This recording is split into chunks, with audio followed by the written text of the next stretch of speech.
Hey guys, welcome back to the channel. Today I'd like to discuss some of the dislikes of the Honda Accord. The first one I'd like to start off with is the body panels. A lot of the body panels on the car don't line up. On my car, for instance, at least 3 of them. Another thing I'd like to discuss is the tires. One, in dry traction, with the amount of power this car has, even in stock form, you get a lot of spinning.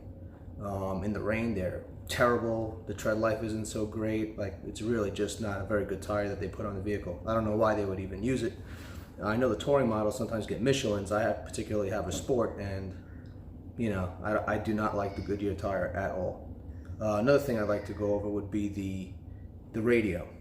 It tends to reset once in a while in the middle of using it. It's pretty annoying. The speakers are they're not so good. You know, it's a very mediocre stereo, even though the car is almost a top trim. Another thing I like to discuss is the turning radius. Although the car is fairly large, it just doesn't turn tight.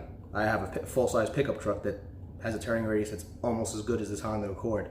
It's really disheartening. It doesn't make too much sense to me why this car can't turn better than it does. It's just very hard to maneuver in tight spaces, and it's kind of like an annoying thing. It's not a deal breaker for me on the car.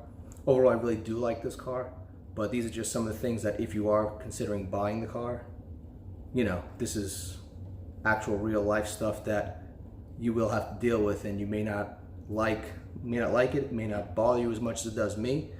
But like I said, these aren't deal breakers. This is something, just little nitpicky things. Overall, if I could do it all again, I would actually repurchase the car, because in my opinion, it's the best bang for the buck for this price point.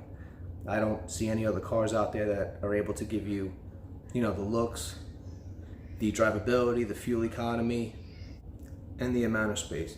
If you have any questions, comments, please list them below. You know, I'll be happy to answer anything for you. You know, I've had this car for coming up on a year. I've had, you know, plenty of experience with it, and overall, I'm pretty happy with the car. On my next video, I'll be discussing all the things I like about the Honda Accord. So please remember to like, comment, and subscribe, and I'll see you next time. Take care, guys.